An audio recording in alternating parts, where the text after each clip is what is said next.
You know that Y is considered a consonant, and it can also be considered a vowel when it says E as in happy, I as in my, or it as in Jim. So this list we're looking at the Y making the short it sound as in myth, crypt, syrup, system, symptom, symbol, signet, gymnast, typical, calypso. So if we looked at these words and worked out where they came from, we would know that they're probably from Old Greek, because they were the early scholars and they quite often put a Y in the middle of their words, whereas in English we know we don't like Ys in the middle of our words. So many of the words with a Y in the middle of them for a vowel sound are usually maths, science or medical terms. So let's have a look at what these words mean. Myth is a traditional story explaining how something originated. It could be called a tale instead of a myth. A crypt is an underground chamber beneath a church. Syrup is a thick, sweet liquid made from sugar dissolved in boiling water. And if you say someone's a bit syrupy, you mean that they're showing excessive sweetness of style or manner. A system is an interconnecting network or organisation. A symptom is an indicator of something. A symbol is something that resembles another thing. A signet is a baby swan. And a gymnast is a person who is trained or skilled in gymnastics, which are exercises in agility and coordination. Typical means anything ordinary or normal. And calypso is music from the Caribbean. These words are all from Old Greek because we have a Y in the middle of them, and that's a good indication as to the language that it comes from.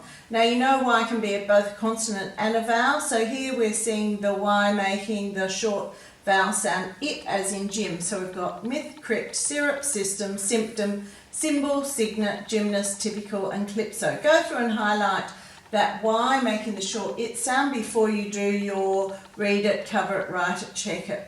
Now fill in the gap with the missing list word, so they're all just above there. Write the list word next to its meaning, only 4 to do. Synonyms, you've got to find a word that means the same as the given words, and complete the word set. So we're looking for common word pairs here, using the list words once again. So list 3 things about: symptoms of a cold, parts of your typical day, and a signet. So if you're listing things, remember to use a comma between each thing and before the final thing in your list.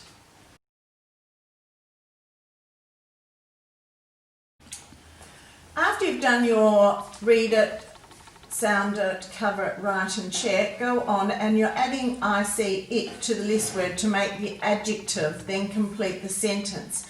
Now you're only adding an IC, not an ICK, because once you get into a multisyllabic word, we only use IC. We don't add the K unless we need it to stop the C making its soft sound. So make the new words and then use each of them in a sentence. Then write the list word for each extension, then use the extension in a sentence.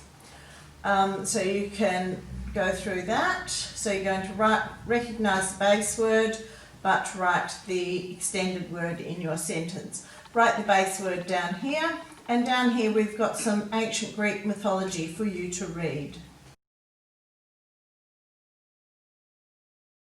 Today's page is a revision of prefixes and suffixes. So prefixes can be used to turn a word into its opposite. So put the prefix IL, IM, IN, IR or UN in front of the words. Hint, there are 2 of each. So don't forget the prefix change rule. If you have a base word beginning with a B, an M or a P, you're going to change prefix in to im. So then we want you to write a sentence where you use a base word and its opposite.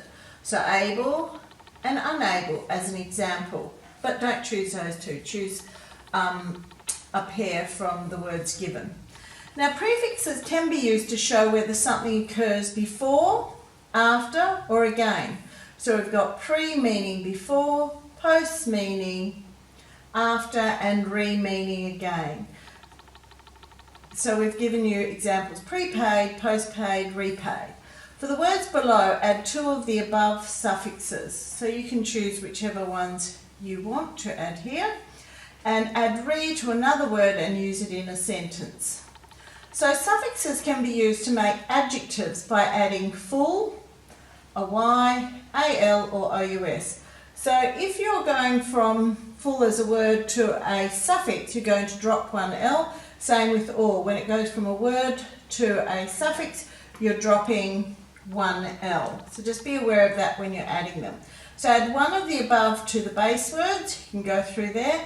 Write 4 other adjectives, 1 for each of the above suffixes. So there's your 4 there.